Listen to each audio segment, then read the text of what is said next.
Hi friends, welcome to my cooking blog. ಇವತ್ತು ಈಸಿಯಾಗಿ beetroot ಪಲ್ಯ ಹೇಗೆ ಮಾಡೋದು ಅಂತ ತಿಳ್ಕೊಳ್ಳೋಣ. ಬೀಟ್ರೋಟ್ ಪಲ್ಯ ಎಲ್ಲರಿಗೂ ಮಾಡೋಕ್ಕೆ ಬರುತ್ತೆ, ಬಟ್ ಅದು ಕಟ್ ಮಾಡೋದು ತುಂಬ ಕಷ್ಟ ಅನಿಸುತ್ತೆ.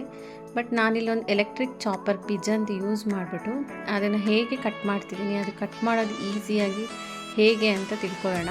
ನೋಡಿ, ಮೊದಲು ಇದನ್ನೆಲ್ಲ ಸಿಪ್ಪೆ ತೆಗೆದಿಟ್ಕೊಂಡ್ಬಿಟ್ಟು ಬೀಟ್ರೋಟ್ದು ನಾವು ಈ ಥರ ಡೈಸಸ್ ಆಗಿ ಫಸ್ಟ್ ಕಟ್ ಮಾಡ್ಕೋಬೇಕು.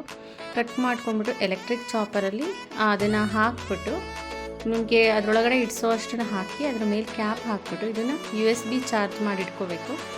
ಒಂದ್ಸಲ ಇದನ್ನು ಚಾರ್ಜ್ ಮಾಡಿಟ್ಕೊಂಡ್ರೆ ನಮಗೆ 1 ವೀಕ್ ಡೈಲಿ ಯೂಸ್ ಮಾಡಿದ್ರು ನಮಗೆ 1 ವೀಕ್ ಬರುತ್ತೆ. ಅಷ್ಟು ಚೆನ್ನಾಗಿ ಇದ್ರ ಚಾರ್ಜ್ ಇರುತ್ತೆ. ಒಂದು 2-3 ಸತಿ ನಾವು ಪ್ರೆಸ್ ಮಾಡಿದ್ರೆ ಸಾಕು, ಬೀಟ್ರೋಟ್ ಫುಲ್ ಸಣ್ಣಗೆ ಕಟ್ಟಾಗುತ್ತೆ. ನಾವು ತುರಿಯೋ ಅವಶ್ಯಕತೆಯೇ ಇಲ್ಲ. ಬೀಟ್ರೋಟ್ ತುರಿದ್ರೆ ಒಂದು ಸ್ವಲ್ಪ ಪಲ್ಯ ಟೇಸ್ಟು ಸ್ವೀಟ್ ಅನಿಸುತ್ತೆ. ಬಟ್ ಈ ಥರ ಕಟ್ ಮಾಡಿದ್ರೆ ತುಂಬ ಸಣ್ಣದಾಗಿ ಕಟ್ಟಾಗುತ್ತೆ ಮತ್ತು ಬೇಗ ಬೇಯುತ್ತೆ. ಪಲ್ಯನೂ ಕೂಡ ಫಾಸ್ಟಾಗಿ ಆಗುತ್ತೆ ಮತ್ತು ತುಂಬ ನೀರಿನ ಅಂಶ ಬಿಟ್ಕೊಳ್ಳಲ್ಲ. ಬೀಟ್ರೋಟ್ ತುರಿದ್ರೆ ತುಂಬ ನೀರಿನ ಅಂಶ ಬಿಟ್ಕೊಳ್ಳುತ್ತೆ. ಆಮೇಲೆ ಒಂದು ತುಂಬ ಪಲ್ಯ ಕೂಡ ಒಂಥರ ಸಾಫ್ಟಾಗಿ ಚೆನ್ನಾಗಿ ಅನಿಸಲ್ಲ.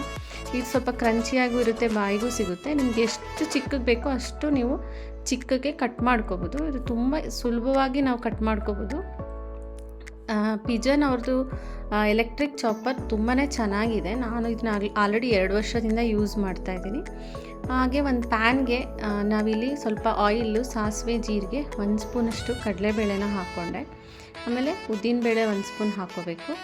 ಅದೆಲ್ಲ ಫುಲ್ ಸ್ವಲ್ಪ ಲೈಟ್ ಬ್ರೌನ್ ಕಲರ್ ಬರೋವರೆಗೂ ಫ್ರೈ ಮಾಡ್ಕೋಬೇಕು.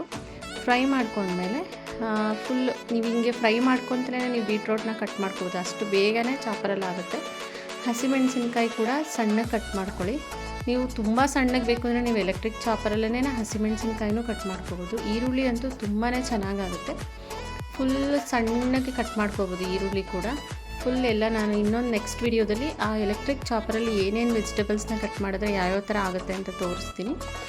ಈ ಥರ ಫುಲ್ ಎಲ್ಲ ಫ್ರೈ ಮಾಡ್ಕೊಳ್ಳಿ. ಫುಲ್ ಉಪ್ಪು ಹಾಕ್ಕೊಳ್ಳಿ. ಉಪ್ಪು ಹಾಕ್ಕೊಳ್ಳೋದ್ರಿಂದ ಬೇಗ ಈರುಳ್ಳಿ ಫ್ರೈ ಆಗುತ್ತೆ. ಫುಲ್ ಈರುಳ್ಳಿ ಸ್ವಲ್ಪ ಸಾಫ್ಟ್ ಆದಮೇಲೆ ನಾವು ಕಟ್ ಮಾಡ್ಕೊಂಡಿರೋವಂಥ ಬೀಟ್ರೋಟ್ ಇದೆಯಲ್ಲ ಅದನ್ನು ಹಾಕ್ಕೊಳ್ಳಿ. ನೋಡಿ ಎಷ್ಟು ಸಣ್ಣಗೆ ಬೀಟ್ರೋಟ್ ಕಟ್ಟಾಗಿದೆ ಅಂತ. ಫುಲ್ ಎಲ್ಲ ಫ್ರೈ ಮಾಡ್ಕೊಂಡ್ಮೇಲೆ ನಾವು ಉಪ್ಪು ಆಲ್ರೆಡಿ ಹಾಕ್ಕೊಂಡಿದ್ದೀವಿ. ಸ್ವಲ್ಪ ಬೀಟ್ರೋಟ್ ಬೆಂದಮೇಲೆ ಇನ್ನೂ ಸ್ವಲ್ಪ ಟೇಸ್ಟ್ ನೋಡಿಬಿಟ್ಟು ನೀವು ಉಪ್ಪನ್ನು ಆ್ಯಡ್ ಮಾಡ್ಕೋಬೋದು. ಫುಲ್ ಅದನ್ನೆಲ್ಲ ಮಿಕ್ಸ್ ಮಾಡಿಬಿಟ್ಟು ಮುಚ್ಚಿಬಿಟ್ಟು ಅದನ್ನು ಕ್ಯಾಪ್ನ ಕ್ಲೋಸ್ ಮಾಡಿ ಬೇಯಿಸ್ಕೊಡಿ. ಅದು ಫುಲ್ಲು ನೋಡಿ ನೀರಿನ ಅಂಶ ಎಲ್ಲ ಹೋಗೋವರೆಗೂ ಬೇಯಿಸ್ಕೊಂಡ್ಮೇಲೆ ಅದು ಬೆಂದ ನಂತರ ನಾವು ಒಂದು ಬೌಲಷ್ಟು ತೆಂಗಿನಕಾಯಿನ ತುರಿದಿಟ್ಕೊಂಡಿದ್ದೆ.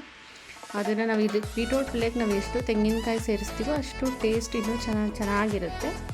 ಫುಲ್ ಎಲ್ಲ ಸಾಫ್ಟ್ ಆದಮೇಲೆ ಲಾಸ್ಟಿಗೆ ತೆಂಗಿನಕಾಯಿ ಹಾಕಿ ಒಂದು 5 ನಿಮಿಷ ಅದನ್ನು ಬಾಡಿಸಿದ್ರೆ ನಮ್ಮ ಬೀಟ್ರೋಟ್ ಪಲ್ಯ ರೆಡಿ ಆಗುತ್ತೆ.